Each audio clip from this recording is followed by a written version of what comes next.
Standard, and then minimize these.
I'm so glad to see you. I just want to thank you for coming to this circle. I am Shiloh Sophia, and we are here to revision the future of feminine business models. What is going to take us into the future? What changes do we need to make? How can we work together to really explore together what hasn't been working and what are the dreams we have for moving forward? So as each one of you just arrives in this place, I want to just invite all of us to take a big, beautiful breath and just allow ourselves to be present in this moment, to feel a sense of gathering. Would you imagine with me, all of us gathering together? What if we were here in the same room like we've been so many years at the United Nations together at this time of year? I remember my first year coming, 2013, and what an incredible experience to be able to share our work with you. The work that I do in the world is called intentional creativity, and it means to make with love and intention whatever it is that you're making. And if you're here right now, I know that you do that too. in your own way. In our time together today, we're going to be looking at some of the ways that you can begin to explore how you're working with your existing model of business and then move into the potential of what could be possible with some expanded frameworks. If you don't have a piece of paper and some pens, I suggest that you go ahead and get them. You have a cup of tea. Some of us have a red thread as we settle into this time together. I invite you to think of this not as a presentation, because it isn't. It's really a workshop, a quantum workshop broadcasting from our Center for Intentional Creativity in Sonoma, California, out to all of you in all the different places that you are. Thank you again for coming. Let's settle in together, settle into a time of women and those who support the work that we're doing for the Sustainable Development Goals, that we are in this together. For this time, let's really be as if we are together and to feel that energy of gathering. To create that, I invite you to imagine that this red thread is traveling around the world, right from my hands to yours. Every year that we come to the United Nations, we do a red thread. Every single year, we do a red thread. And the red thread is that moment of connectivity between all of us. I can see all of you. Maybe just close your eyes for a moment and imagine with me being in a circle with up to 25,000 people who actually care. 25,000 people who actually care about what's happening to the earth, to women, to all of our relationships. See yourself as interwoven and connected with all of them. Just see each hand and each heart, each face, using your imagination. And then imagine this red thread is moving between each person's hands. This red thread, which is a sign of connection. Many of us think of it as a sign of destiny, that we were supposed to meet. I love that from within the Asian tradition, that the red thread you will always be moving toward it until you come face to face with that person. In a way, we are face to face with one another. And so just opening your eyes if you haven't yet, and now just imagine that each of us is here holding this red thread, the sign of connection. The red has so many symbols, but one of them is the red blood that runs in our veins. That's the real red thread. So if you don't have a real red thread to hold on to that is this kind of yarn, you can actually just touch your wrist or your heart as you make that connection to the red thread, which is our blood, which, by the way, is red from the iron of the ancient exploding stars, the true red that connects each and every one of us. So it is in this space of togetherness that we are together working on our businesses together. We're working on our projects together. We're holding this space right now almost as a ceremonial space, so that today in our time together, something new, something fresh can arise that will support each one of us in furthering our work together. Each year as I come to the United Nations, I ask myself, not only what is my work to give to the whole world, which for me, that's self-expression and creativity, but actually, how can I serve those of you who are coming? Serve those of you who are serving others. How can I be of most service to you? And that's why I picked the theme of revisioning the future of feminine business models together.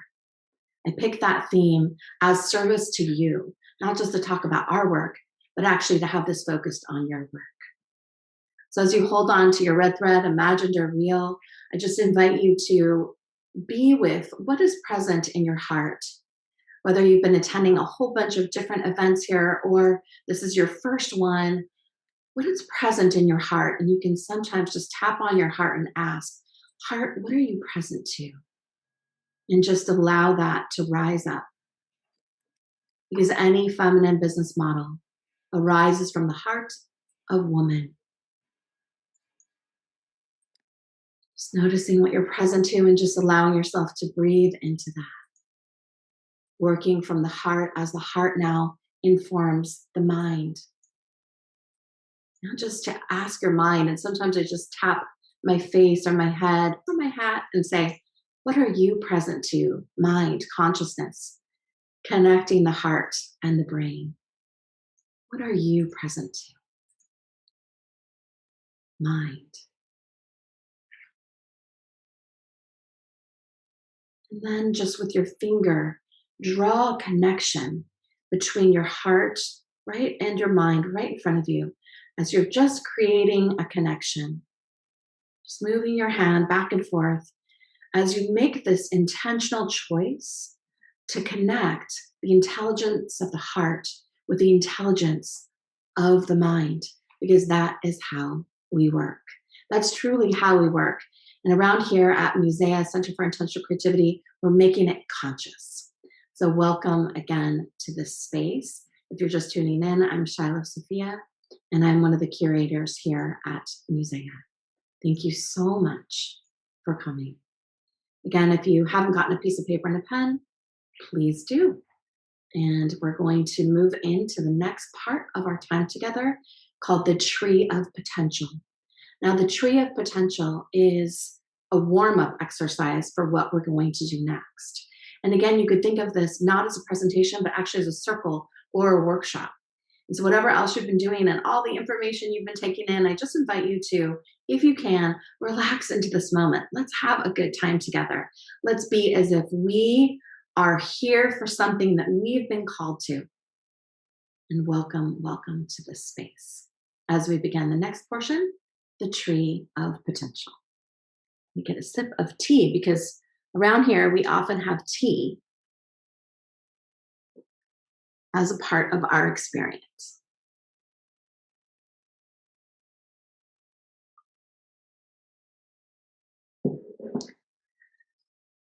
As we move into the Tree of Potential, I want to bring your awareness to this painting. This painting is called Shekinah's Glory. This painting is created by my mother, Karen McLeod. And I'd love to dedicate this time and this energy to her as Mama is in her transition journey right now. My mom, Karen McLeod, is an entrepreneur, and so was my grandmother. And it's with that story I wanted to start us off by sharing this image with you. This image here represents my mother, and she's reaching toward her experience of the feminine, of Mama, in the form of Shekinah. The garment of the Shekinah, this rainbow, is what informs all the seasons. And you can see that the roots of the tree are interconnected, and that there are bees, and that these are the different seasons of the mother, and how she's supported in this canopy of trees and her skies. This is matriarchal, the reaching of the mother for the mother. And so when we look at the future of feminine business models, and we look at metaphors like how to work with images of trees, things that occur naturally in the environment, there's a sense of being matriarchal. And when we think of matriarchal, it isn't to the exclusion of any others. It's to say, let's pay attention to what is specifically being passed on from hand to hand, from grandmother to mother to daughter. And the reality of that when my mother was in my grandmother's womb, I was in my mother's womb. Isn't that amazing? So the story, the information gets carried on. And in the case of my growing up with my mother and my grandmother, they had a dress business. And in fact, my mom designed a rainbow dress almost exactly like that. We went from being a family on welfare to my mother building up her business literally one dress at a time. My grandma was the pattern maker, Mama was the designer, and they both sewed them. And soon enough, they started to hire many other women to help. And we were able to move out of the kind of survival of what it is when you're on welfare and not able to create the work that you need in order to move forward. And they wanted to be able to do that. And they wanted to make that transition. And they wanted to be able to show other women how to do that. And so in a way, I feel like I'm carrying on that legacy. And I'm thinking of one particular night where it's late. I'm in bed, and mom and grandma is named Grandma Eden. They aren't in bed yet. All of our bedrooms, we live together too, we're on one floor, and I would go peek or go cuddle with them, and they weren't there. So I went downstairs and I said, "What are you doing? It's late. It's time to go to bed." And mama said, "We have a deadline." And I was like, "What's a deadline?" And I remember this. And she was like, "Well, there's things you have to do, and you have to reach the certain date by the certain time." And I was like, I remember my little brain moving in that moment and thinking, what if this could be a lifeline? What if this could be an accomplishment? What if it could be different than crossing off something on a list? And we actually had a little exchange about it. And then I remember asking my grandma to make me a bed underneath the sewing table. It was actually like a big cutting table. My grandma and my mom were carpenters too. So they built this huge white table. I can see it so clearly. And we had all these fabrics. And so grandma made me a huge bed of fabrics and pillows. And I went to sleep that night, and I could hear my mother with her pen and her calculator adding up the money of what needed to happen, and then simultaneously the iron steaming and grandma's scissors and pencil. So I think of that moment as a moment that shaped me as an entrepreneur, of realizing soon enough that I would want to create my own pathway and be able to create income for others. So at the root of what I'm sharing with you today is that awareness of my relationship with business from such an early age, and then seeing how my mother and grandmother provided work for women and how they went about it. It's important to consider the perspective that you have about your work, especially in the COVIDian era, what we're dealing with, and how challenged so many of us have been. Today, I want to invite you to two frameworks, regardless of what business you're in, if you're an entrepreneur or if you're not for profit or you work for a corporation. Today, we're going to work with entrepreneur mindedness, because the entrepreneur mind is the mind which chooses for something to be sustainable and gets to define her business for herself. The entrepreneur makes the choice for herself. So, entrepreneurial headset, no matter what framework that you are inside of, that you are having this thinking of entrepreneurship. So can we do that? So just invite you to close your eyes for a moment as you imagine, no matter what kind of company you're in right now, just sort of moving into the position of being an entrepreneur. And then the next framework I'm inviting you to imagine is that whatever you are present to in your heart and in your mind, that there's a project that wants to be worked with today. As we go through the ideas of the tree of potential, as well as the 16 essential frameworks, applying the ideas to a project is going to be much more meaningful, because you'll be applying the ideas to a project, right? So I'm asking you right now, what project wants to be worked with today? You have your entrepreneur headset on, and now you're asking yourself the question, what project do I want to work on today? How am I going to apply this material to what I'm working with? So now we're going to have our first piece of paper, and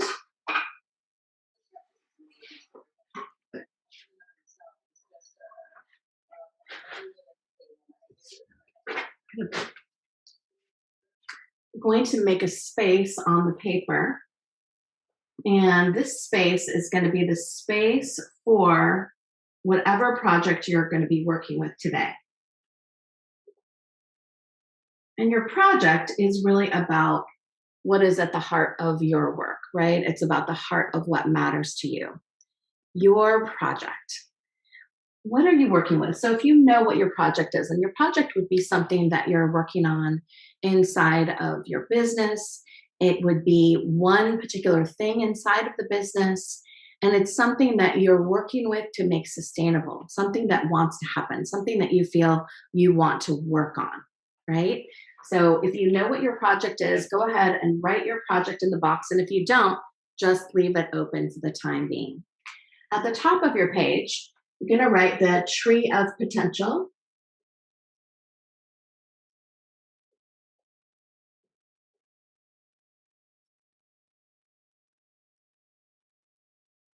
And we're calling it the tree of potential because there's this idea that we don't know what's going to happen yet.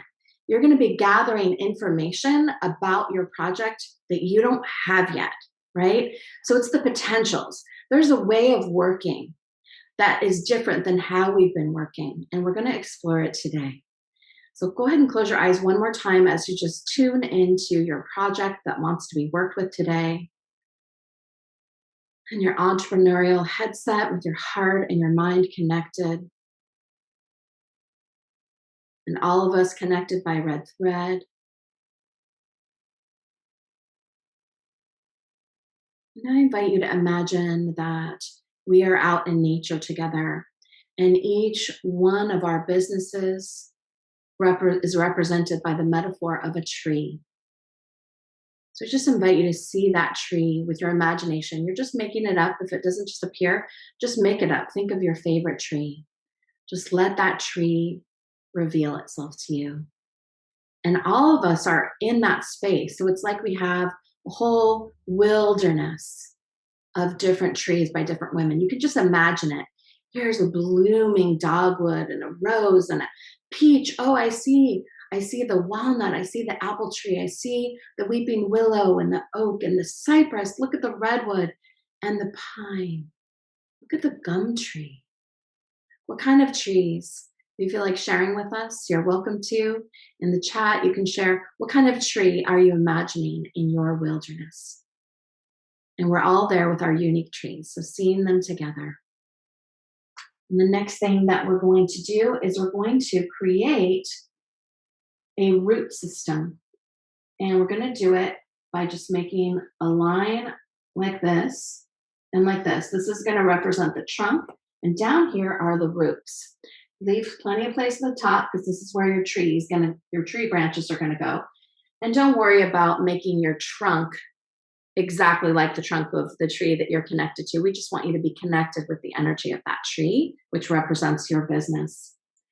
Your project today is informing what we're working with. And again, if you know your project, go ahead and write it in. So now we're going to put the roots in. Now I'm going to teach you how to draw roots. I also want to let you know you can do this process again and share it with those that you're working with.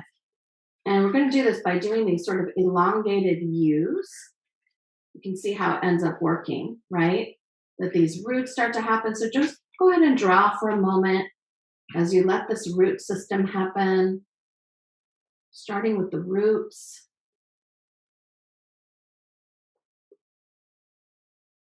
And just play a little bit as you let those just develop.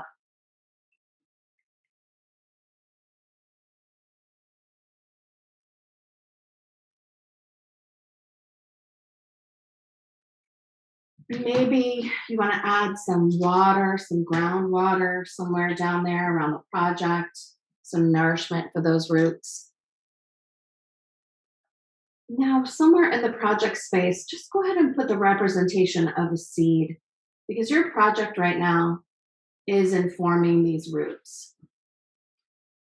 And you always really start with the seed, but you already have a business. So here's your tree, and we're just keeping an idea that we're working with the seed project today. We're exploring. And so in here, you're just putting my project is whatever it is, name it. And if you can't think of something yet, then do something really dreamy. Like if I could do anything in the world, if I could create any project in the whole world, what would it be?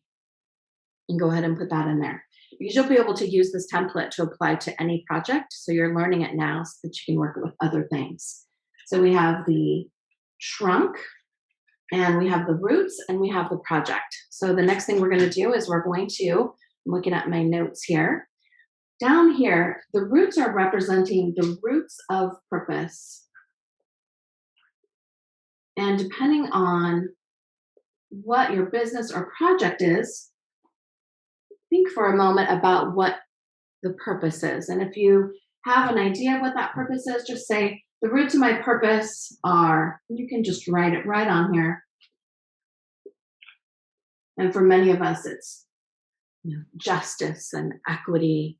What are the roots of your purpose as you understand them related to your project? You can just fill it in, or you can just leave it blank. going to go here when you get to it. The roots of the purpose. And the roots, seeds, all of that are the foundation which allow you to move toward whatever it is that you're building your business with, right? You can think of, in my mom's dress business, the dress was like the product, but she had a purpose around how women dress themselves. She actually made dresses that could be, she calls it the forever dress. It could be dressed up or dressed down. You could wear it with pearls. These are my mother's pearls, or you could wear it barefoot on the beach. And it was about a woman who's filling multiple roles. And she made it in denim. And they were boxy and full and almost not moo like, but like they were just so sturdy and they were intended to last forever. And she said, if a woman only had one dress to her name, this would be the dress, right? So that's a product, but her purpose was about women and the image of women and her relationship as an artist. So the roots of your purpose, and go ahead and fill in what you think that is for you right now. You're going fairly quickly because you have a lot of material to cover, but you can always return to it. So think of it as if you are learning a model that you can start to work with. Now, let's establish the ground. Now, this tree is growing in a wilderness, and there is a ground, and this ground is a sense of place. And so I'll ask you, if your project was to come to life, in what ground would it be growing? In what marketplace? And where is it? Is it geographic? Is it virtual? Where is the place that your project is happening and unfolding? And just go ahead and fill that in if you know it. And if you don't, you can leave it blank for now. It's the where. And where is interesting too, because depending on where you live, how business works and what the needs are different, right? So knowing the where of your project coming to life, where does it take place? And I usually think like whatever just comes to mind first, you can keep nuancing it, right? So the place of where. And there's something else really important for us to establish. There are other trees here. There's all of us. And for now, I'm just going to draw these two lines on the edge. These just represent that all of this is about relationships. So I'm not in the ground in the sense of place by myself. I'm in it with you. We're in a relationship. And so I'm just putting these other trees here to represent, this is the edge of the bark of another tree, because you're there with me. We're in this relationship together. And we'll come back to your tree, the other trees in the wilderness in another place. So the roots of your purpose are going to be informing your passion. Now, one of the things that happens for those of us who do work in the world, for whether we're philanthropists or providers, whatever spectrum you're on in the business models, there's a sense of what your passion is, why you're doing that. And yeah, some of us are doing things that are not our passion. But if you're part of the United Nations and the Commission on the Status of Women, the chances are there's some part of what really matters to you about your project that's being lived out through your relationship with the organizations. And so I'm inviting you in this moment to return to your deepest passion. And I'll just tell you that my deepest passion is to do my part to end violence against women and girls and within the consciousness of women and girls, that we would end our internal violence. And I've been working on that for over 27 years. This is what it looks like. But at the root of my purpose is to serve that vision. But my passion is to end the violence, to have safety and sacredness and resources for women and girls. So what is your passion? And go ahead and you can just draw out wherever you want to, just taking some notes about what is your passion. So my passion, and to feel the connection to, what is the connection right now to your project that you chose? Where's your passion inside of that?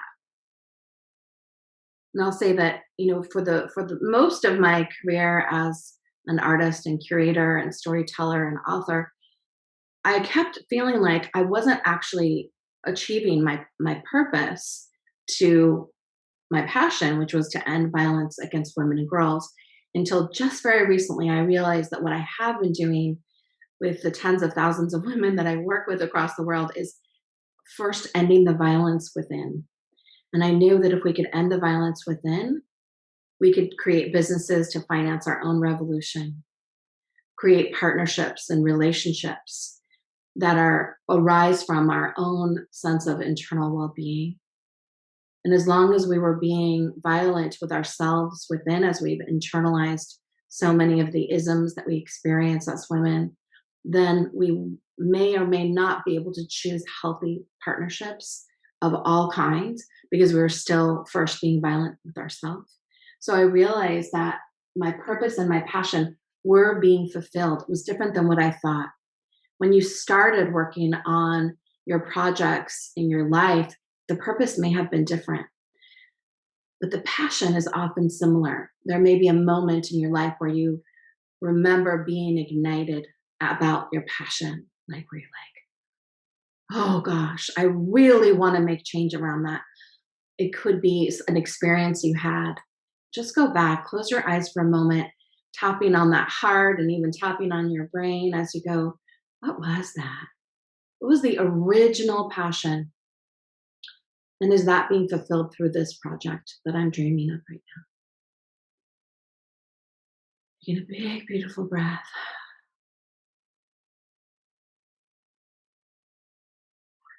And just articulating and connecting with the feeling of that passion, because that passion is going to continue to inform everything else that happens, as well as the rest of everything that we do is going to be informed by the heart of passion.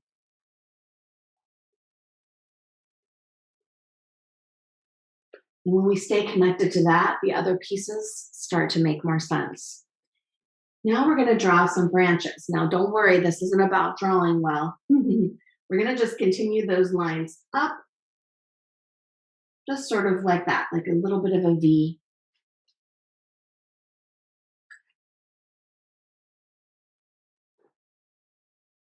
Don't worry, you can't get it wrong. And if you haven't been drawing all your life, today's the day. Okay, the next thing we're going to do is we're going to make some branches and leave a little bit of room at the top. And to do the branches, we're doing the same thing. We're doing some U's, right? Do you see how those are making branches? And if you want, you can pull lines off of each of the branches. You don't have to, but you can. And then I put another U in here, a couple more. These are design features.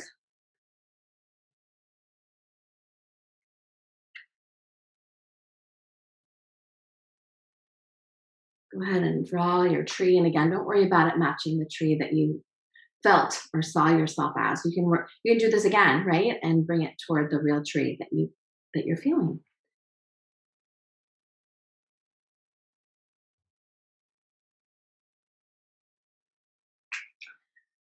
Now, are you ready? I only put 4 branches. You can have as many as you want. I want to start with the 4 primary things that exist in this model of the tree of potential that you would want to make sure that every project that you're working on has these things. Let me let you know that Musea has a for-profit arm and a not-for-profit arm. Separate organizations do separate things, but sometimes partner and dance together. And we do that so we can have profitability and philanthropy.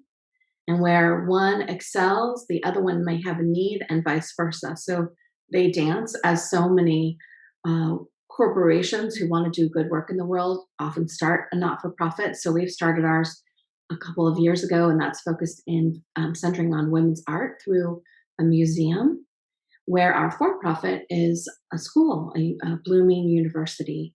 And then we have many other facets, but we have these 2 parts. And when we're talking about business today, if you're part of a not-for-profit, you know how much we struggle with just the words non-governmental organization or not-for-profit.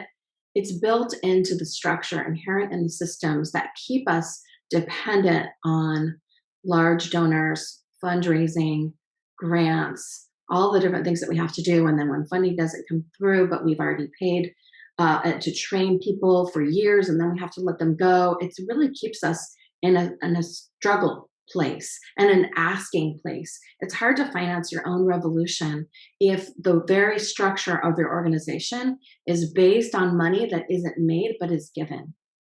What if the not-for-profits of the future could have sustainability built into them from the beginning? And then the grants and donors and all the other things we add on top of that are in addition to. What if the first project for an NGO is to create a sustainable model that covers the basics that it takes to run the organization? And then on top of that, there are the other things that we do, but that our business is not so severely impacted to the degree that we have to let people go and actually cancel projects right when we're just getting started. I know you know what I'm talking about. And then those of us who are in the for-profit world as well, we have a hard time not only keeping what we create because of the way that corporate structures are created, we actually have a hard time giving because of the way that they're set up, and we're beholden to the owners and shareholders. Like neither one, at least in the United States, is really set up to be truly philanthropic. And so for us to go forward in the future together, I think that the relationships between the NGOs and the other corporate structures is going to be essential. So for every project, for it to be sustainable, for you to finance your own revolution and not be dependent on external systems to run the basics of your offerings, partnership is number one.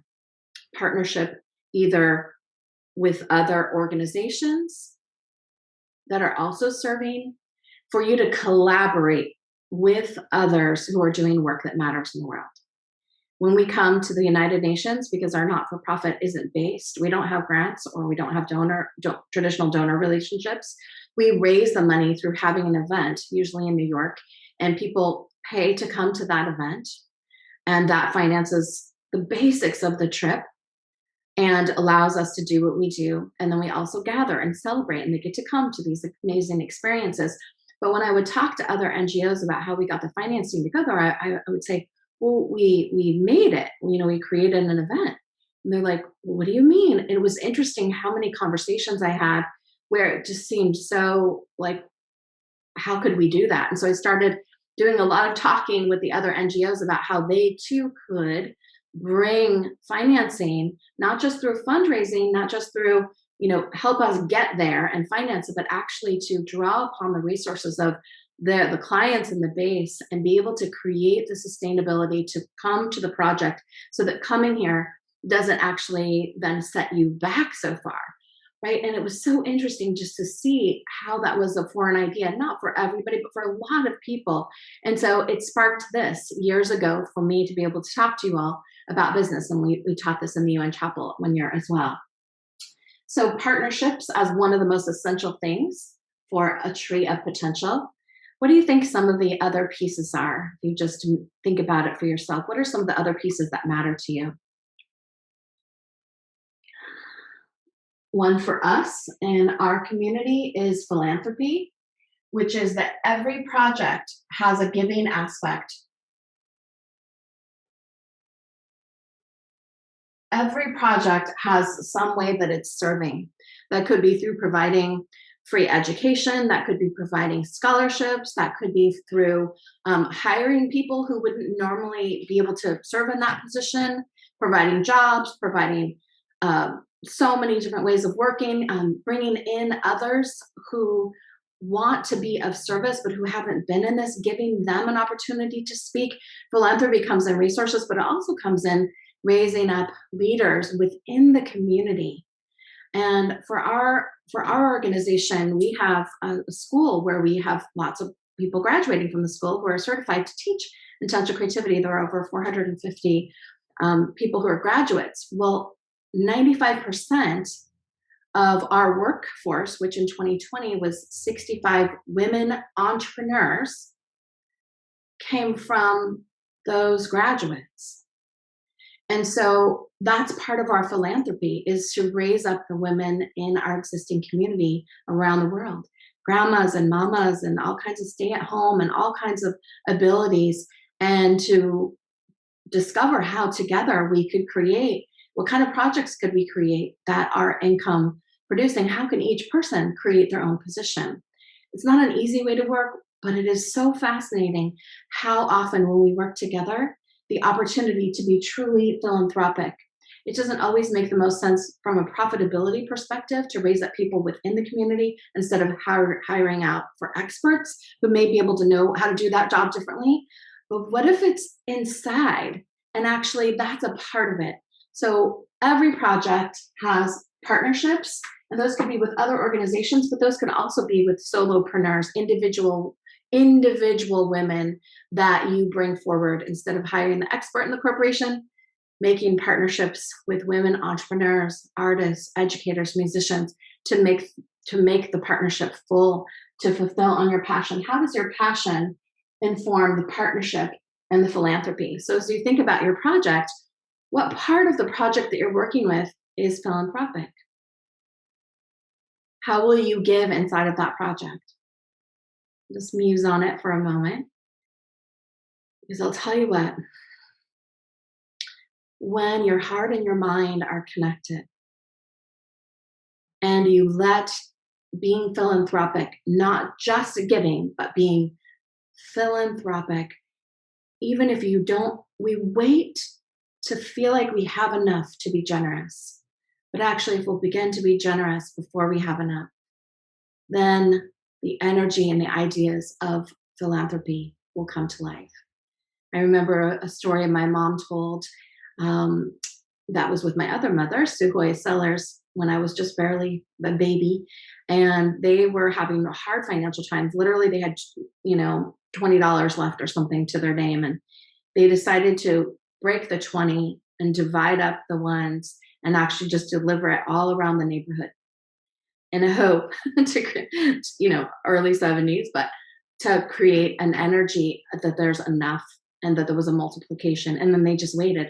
And in their experience, everything changed because people had this experience of having, and no one knew who did it, right? That's an example of the most simple form of philanthropy. When we teach Red Thread at the United Nations and we pre-cut all the pieces and we give you each of you gets your piece and you get to take this story with you, that's a form of philanthropy. So it's not just resources. And I know you know this, but I'm inviting you to think about this in a new way, as if every project you have that you're going to run through a tree of potential, because this isn't just about the one business. Every project you could run through. What is the project? What are the roots of purpose related to this project? How does this project fulfill my passion? Where is this project able to be delivered or taking place? Who am I collaborating with? And how am I giving into this? The next one I'm going to invite you to consider is the profitability. Now, it's unfortunate when we do call our NGO a not-for-profit, because inherent in it is the sense that there's not allowed to be profit. Now, it isn't that there isn't profit inside of NGOs, it's that it's not distributed to the ownership and corporate model. So there's a sense that, hey, we're here to do good. And at the same time, we're not really allowed to make money. In fact, we actually have to spend money. And so the capacity to have things grow, unless you have an endowment or incredible donors, is really challenging. And so a lot of my colleagues, a lot of my partnerships are with other NGOs, and we struggle on a regular basis, and I coach them and support them. And how do you translate into being not only philanthropic, but also creating profitability and really removing any weird shame we have around profitability? Because if we don't have profitability, we don't have sustainability. And if we don't have sustainability, we can't keep going. And so how can you look at your project in order to discover where the profit is in that? Now, the thing is that the philanthropy may be toward a certain group of clients or beloveds, people that you're serving, and the profitability could come from another part of the project.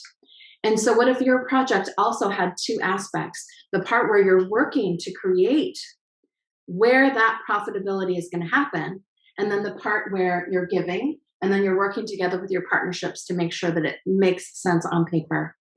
Profitability is the only way that women are going to finance our own revolution. It wasn't until my mother created her own profitability that she was able to start to invest in different sewing machines and different kinds of fabrics. And like myself, I learned from my mother that one of the keys to continued sustainability, profitability, philanthropy, and partnerships is to reinvest the majority of what gets created to keep the organization going. And I've been doing that pretty much all of my life. The idea that the profitability can continue to go in and to serve and to finance and create the next project is exciting, but you have to look at how it actually functions and works, which is the next part of our presentation, which we'll be talking about in a little bit. But I'm inviting you to really become rigorous and looking at that you don't need every project to have profitability, but if it doesn't, it's going to be actually taking from another place. When a project in and of itself is profitable, it allows for the continuance of the project. In our organization, we try to treat almost everything like a project and have every project stand on its own. And then if there's a project that looks like it isn't going to be able to stand on its own because we've gone so far toward the philanthropic view, then we say, how else can we create profitability somewhere else in another project that connects, that will help make this work? Because it feels good to everybody, including those that we're serving, that it actually makes sense on paper. And by make sense on paper, I mean, at the end, there's a sense of a break even instead of the loss. And when you have a break even, that's awesome. When you have a loss, we keep working. And when you have profitability, you say, this is going toward the next potential project. And the profitability informs the next potential project. The next area that I am inviting you to consider is possibilities. If every project has a purpose, a place, a passion, a partnership, a philanthropy, and a profitability, what are the possibilities? And what happens when you allow yourself to say, how far could this project go? So let's allow your project to have some wings. I'm just going to put some little wings in my project box. If you gave your project wings and you say, project, if I have a partnership with you, I have philanthropy with you, I have profitability with you, where could we go together? So I'm inviting you to use your imagination to see the highest potential for that project. And just thinking about it makes me want to start to cry, because when I tune into the feeling in my body of possibilities, I can see it. I can see how far it can reach. I can see how many people that it can touch. I can see the lives that are changed. I want to connect with the future, through including these potentials, not just like a list of goals to be delivered on, but to actually connect with the potential of the more amazing and just world that our whole being knows is really possible. We know that. But what if every single project was put to this level of rigor and mapped and planned out with your whole team? And what if the possibilities actually then go back to inform the project? Because it does. Each one of these is fruit bearing or flower bearing. And these become your offerings. Whatever the thing is, how the project bears fruit, which also creates the seed and creates the whole rest of the cycle, right? So go ahead and draw some little fruits or little flowers just to represent the potentials. And when you come back to this later and probably do this again, you can name what some of the fruits of the labor are. What name would you put to each of these fruits? Like, what is the reach? How many people? What is the outcome? What ended up happening? So you start to look at the fruits. Now, the possibilities inform the fruit. Everything informs everything else because it's all related. And so when you think about possibilities of how far it could go, it changes how you think about what it is that you're working on. It shows you different ideas. An example is in the Intentional Creativity Foundation, we're working on creating a citizens acknowledgement called the Good Relations Pledge to, in the United States, make a formal repair individuals with the original peoples of the United States. We don't want to wait for the government anymore because it hasn't been happening the way that many of us feel like it should.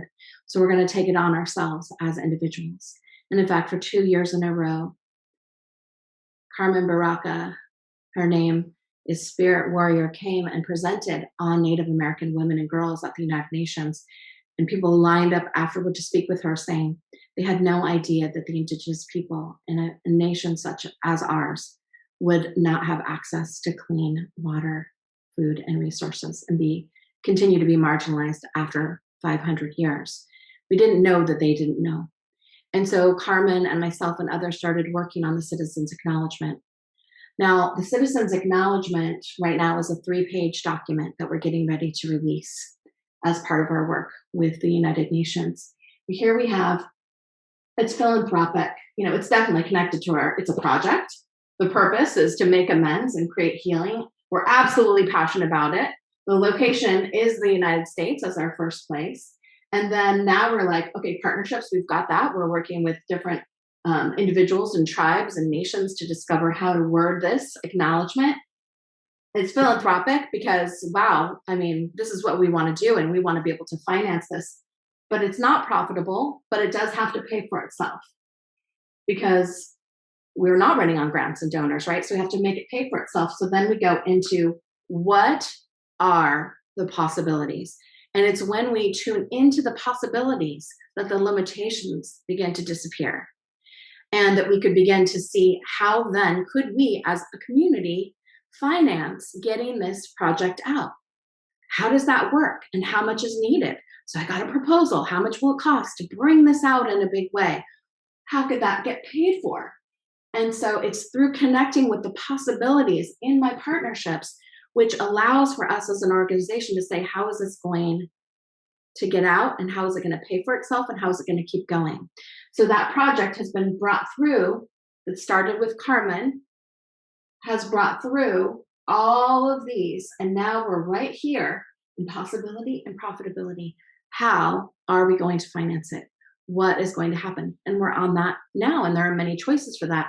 But if I don't really think of the possibilities, and instead I'm just looking for a big grant or something, not that that wouldn't be wonderful, but I want the foundation of being able to do work of reparation and justice to pay for itself, not because it has to be profitable, but because if it isn't, I can't pay the people who helped to make it, right? So we're looking for this tree of potential is a model for you to run any project that you're working through, and you could begin to think of your organization as a big project with a whole bunch of potential projects inside of it. Each project has a beginning, a middle, and an end, and informs the structure. To get a little bit more rigorous about how it informs the actual overall structure would be that the budget for each of the projects would contribute a certain percentage back to the sort of overhead so that each project is financing the entire thing, but it's project based. And then people working with you can move in and out of projects according to their need instead of just this constant sort of 9 to 5, this is how we do it, this is how it's done all the time. There are so many other ways for us to work that are feminine, and it's always emerging because each project is informed by each person who's a part of it. I'm not saying it's, utopia. There are always challenges with it because often we're doing things we've never done before. We are way in the possibility.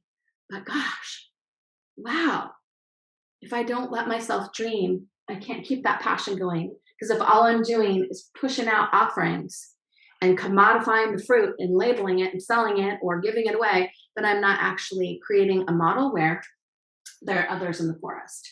And so I want to create symbolically the awareness of the other root systems, of the others who are here. That's all of you. And I'm bringing this branch from all of you into my tree so that my project touches your project, because we're not out here alone.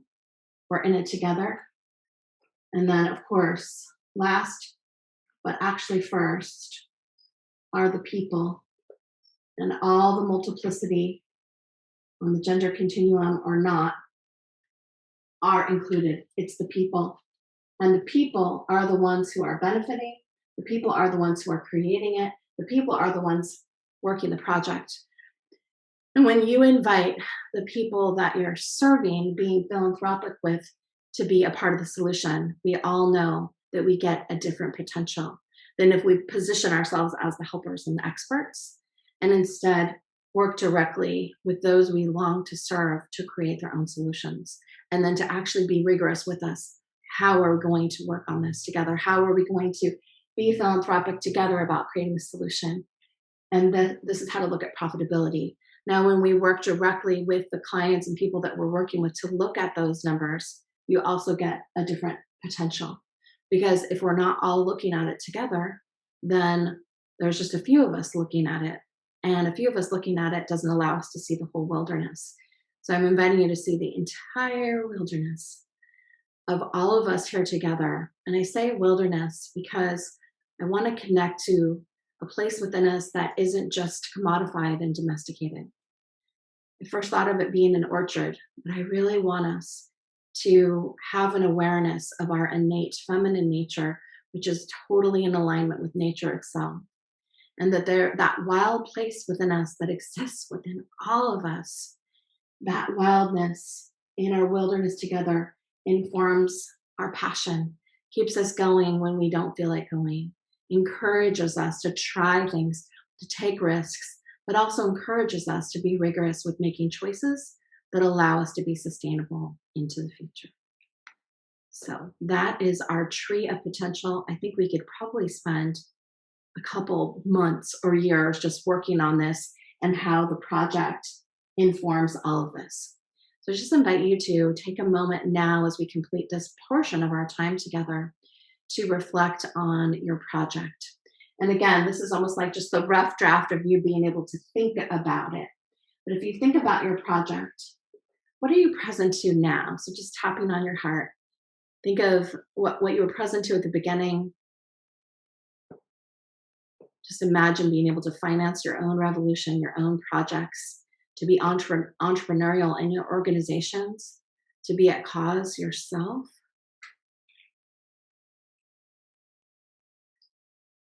Just connecting your project with your heart, and now connecting it with your mind, your brain.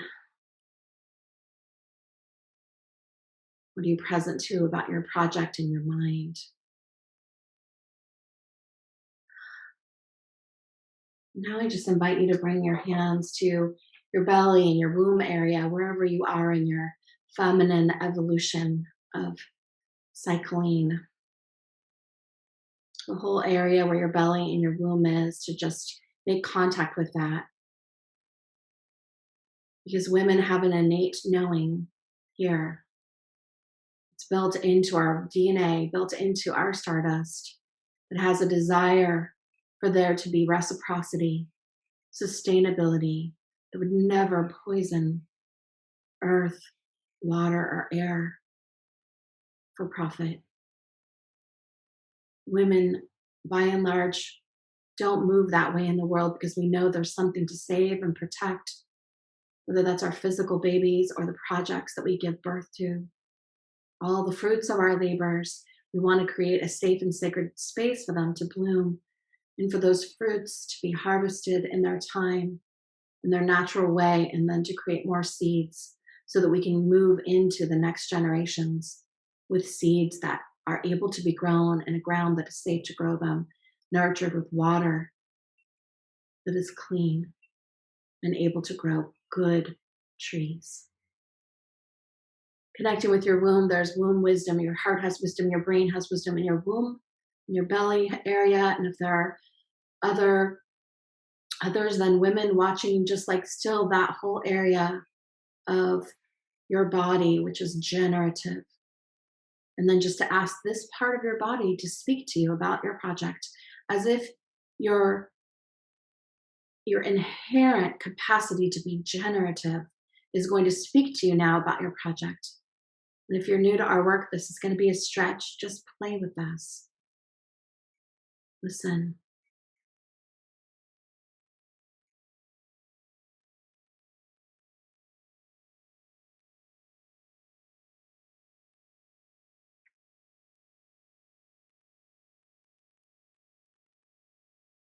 And a big, beautiful breath. And I just invite you to just take a moment to write a sentence or two about what you're present to regarding your project. And if you need to just stretch,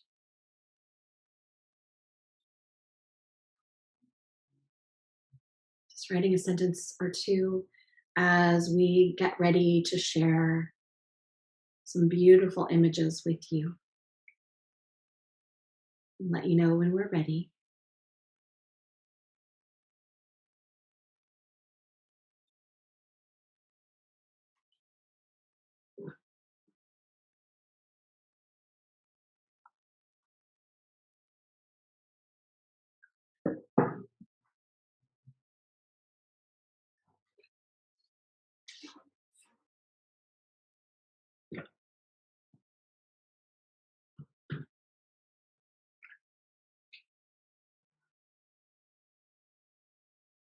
And just take enough notes so you can return to it. Consider this the beginning of a lot more work together. All right. Thank you, dear ones. I'd love your full attention now as we move on to what's next. What I'd like to share with you is that we have a philanthropic gift for you that I'm going to go into a little bit towards the end. But we're going to put a link into the chat and the Facebook and the various places this is being broadcast, which is a link to receive, to provide your email, which we won't share with anyone, to receive access to a page which outlines the 16 essential frameworks that we work with here at Musea to develop all of our projects. It's as if the tree gave birth to a much larger model. And it's a way of looking at a traditional business plan, but from a feminine perspective. So I'll share more of that with you in a moment. But if we want to go ahead and make that link available to anybody who would like to get access to that, and also for you to pull it up so that you can look at it while we go into what's coming next. And we'll also, there are so many resources there for you to work with inside of that template. So if you want to work with us more around creating other projects this way, then you can give us your email, and again, we'll be working with it. So, okay, great. So now the next thing I want to do to have your attention, we want to share a gift with you. Now, the first time I was invited to come to the United Nations was by Lois Herman from the Women's United Nations Report Network. And she said, Shiloh, I want you to come and bring beauty. We need images of the feminine and poetry. Will you come share your images and poetry? And I was so excited. And she told me, I've been following your work for years just to make sure you're legit, you're doing good work. Okay, you can come. All right, so you got 15 minutes. Okay, so here we go. And it's my first year that my husband Jonathan and I make a trip together. We weren't married at the time, and we decided to make a big project. And the project was to show the work of many women instead of just my work. Because if many women could create and use that to heal trauma through images that are empowering for the feminine, that's really different than if it's just one woman. So my presentation was basically a show of the graduates of our program, which is called Color of Women. So today we want to give you just a taste. We're not going to probably go through the whole thing. We can put a link for you to watch the whole thing at our virtual museum. But what happened when I showed those images is that people came up after crying and saying, thank you for bringing beauty here. There's such hard work we're doing, and you brought beauty, and I needed that beauty in order to navigate everything else that I'm working with, because it can sometimes be a little challenging and depressing in UNCSW because you're hearing about what everyone else is working on. There's so many other frameworks here, but so I wanted to show you the work of women in our community as a rest, as a sense of beauty for your time with us here. The images that you're about to see are from a class called Artifact. Now, Artifact worked exactly the way that we worked for the Tree of Potential. And the museum show was paid for by the profit from the class, and the profit from the class paid all of the team.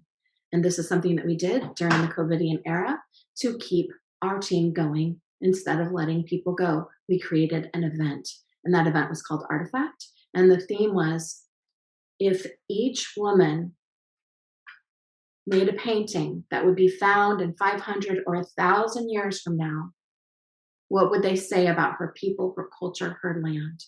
And we invited each woman to paint a kind of cosmic, amazing self-portrait of herself about what would remain. So imagine that you were seeing these 500 years into the future. These are our artifacts, and it's featuring music by Jamie Sieber. I think we're going to just play maybe 5 or so minutes of this as we go into our museum show called Artifact.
Thank you. Thank you so much to our team. I just want to acknowledge all those artists, including Jennifer Owen, Maya Magdalene Lemon, Amber Gould, Amber Samaya Gould, and my husband Jonathan McLeod and Sarah Mardell, and so many others who are part of bringing that show to you as a part of our virtual museum called iMusea.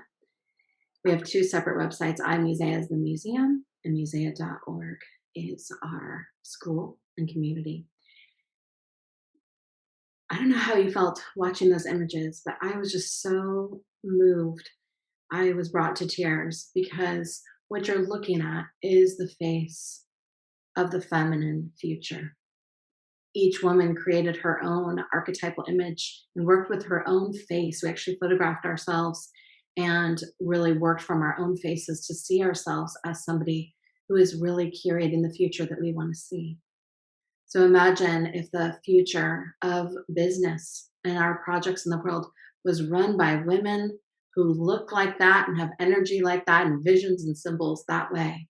What a different future we would create if women felt in the fullness of themselves the way that those images represent. And remember, those are images of themselves on a journey, and they are the artifacts that would remain. I love imagining 500 years from now, seeing those images. Here's my painting. This was the template. So I taught step by step because some of the people are very experienced painters and some, it was their first class. I know it's hard to believe. This was called Constellation of Wisdom, but I ended up calling it the 12,000-year-old woman because she's the woman who sees and feels the pre-patriarchal construct. And so it's a part of myself that knows that, right? So I said I was only going to show 5 minutes, but we decided to show you the whole thing because it was just so incredibly beautiful and important for you to see, which is the final piece of our time together, is to imagine yourself as if you are in the fullness of your own archetype. In those paintings, the women were invited to let go of pre-existing archetypal patterns and actually enter and inhabit their own archetypal pattern. To do business, there's only one way to do business the right way, and that is your way, the way that you can. And by using templates like the Tree of Potential and like the 16 Essential Frameworks, you'll be able to start to relate to what you're doing in a different way. I'd love to put a link again to sign up for the email so you can see the 16 Essential Frameworks. And then let's just go ahead and pull them up on the screen now so that I can go over these with you, because what I'm giving you is a template that I've taught at university for many years. And it's the template we use here at Musea for all of our projects. The Tree of Potential is really like the beginning, right, of the work. It's the beginning, sort of the heart storming, getting ready, and then you take it further into these. So if the team would go ahead and share the screen of the page that shows the 16 Essential Frameworks. Thank you. Perfect. So here at Musea, we have our sort of slogan, which is many muses, many lands, many voices, many hands. And let's go ahead and scroll down the page so that you can see some of these frameworks. Now, as you begin to work with these, the Tree of Potential kind of gave you an idea of the way that we work. Now you have this. This is a model that you can use from now on to work with your own material. And basically, you go through each one in order to discover the fullness of your project. So every project in a business has all of these, whether they're intentional, conscious, or unconscious, they all have this. Okay, so here's how you work it. In each one, you ask the question, like the first one is you. So that's the archetype, that's you. And so you're like, well, who am I to do this? In a traditional business, that's the identity, the players. But in our work, it's like the you that gets called, right? So the cursive word is the more feminine way of relating to the traditional business language and constructs. Let's move on to, so you would ask, well, who am I to do this? How am I called to do this? In a business plan, right? Those are the shareholders, the owners, the founders, the stakeholders. Let's go to the next one, the who. The who is the guest who is receiving your philanthropy, who is the guest who is receiving your services. We often call them the beloved. In the traditional world, they're called the client. So you can see that the feminine way of relating to these is in the cursive, and the more corporate sort of traditional business world, business model way is the second word, which is in all caps in the bold. So it's almost like we're using heart and brain, just like we did before, to look at these two different ways. So it's not always that we can just leave the existing businesses and constructs and totally make our own. I still work inside of a lot of the traditional constructs, but I do it with a feminine framework. Let's go to the next one. What is your offering, right? So your answer, your answer to each one of these, if you typed it out, would form a traditional business plan template for the thing you would need to show to someone else based on what you're doing, or to get your project financed, or to get funding, or whatever it is. This is the outline. But in our world, instead of calling it a product, which there are products and services, we call them an offering, right? That's that fruit on that tree. We return to the idea of the where, right? That was like the ground. Where is this happening? And the traditional world thinks of this as the marketplace, where you're going to sell or talk about your stuff. And for us, we call this the context. It's the ground. It's the place where this is happening. And you shape Your offering specific to the place, which is often specific to the geography of the who of the client. So I think you're going to be able to get the hang of this. And the invitation is to run through each one of these and look at both and answer both. And the most amazing sentences about your business and how it works will come out of sentences that include both. Like if we go to the why are you doing this? Right? Like what's the big deal? Why was this important? This is back to that passion at the trunk of the tree. And in a more traditional sense, this would be a solution you're providing to a pain or a need or a problem. But for us, it's about the passion, why you would do this. And so you can go on from there. How will you do it? Right? How will you present your message? How will you have enough to work it? What is the prosperity and the financials? My favorite is the wow, the philanthropy. What is it that's going to make this just sing and have you feel so proud? So that's the first 8. And then you go into the next 8, which are more about the rest of the project. A lot of people only go to the first 8, but you go to these next levels when you start to look at the timeline of delivering the product. You look at the vision of the project specifically instead of just the organization. What view are you taking? Who are you collaborating with? That's partnerships. The big who. So not only are you serving the clients, right, but you're also serving the collective, because when one of us heals, all of us heal together. So you know about the big who, that's the world at large. We call that the collective. What is the perception or brand? What story will you tell?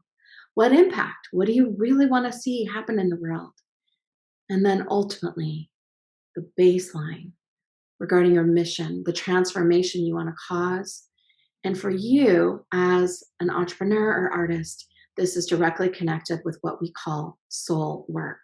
And the paintings that you saw of the women, that was their soul work that they are representing in the form of an archetypal feminine image.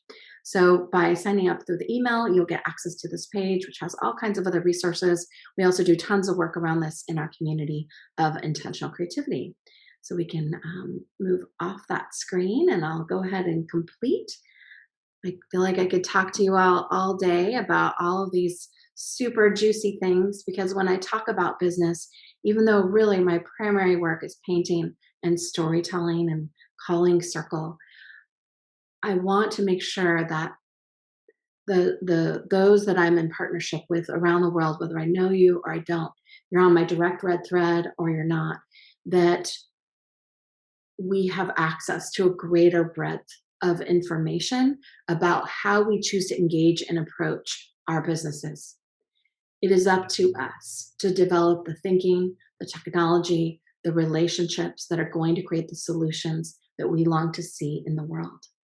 It is up to us to bring an entrepreneurial headset, which is that I will make this project so it is sustainable, so that we can keep going and the changes can continue, and that it can go into beyond my lifetime into 100+ years into the future. When we start to treat ourselves that way, we start to honor ourselves as more important than we've actually been treating ourselves. Like, we matter. That's what my mom would raise me thinking, is like, I mattered. When I let myself matter, it's much easier for me to let everybody else matter. It's a sense of, I have a part of this, I am responsible for it, which is what I'll close with, is by letting myself matter to myself, I say yes to holding my piece of the red thread. I say yes to being accountable. I am responsible for my piece of our projects together. And if I don't think I matter at all, I'm not going to agree to have a piece. I'm not going to agree to be responsible with you. And so in this moment, as we complete this time together of revisioning the future of feminine business models, I want to thank you so much for being here with me.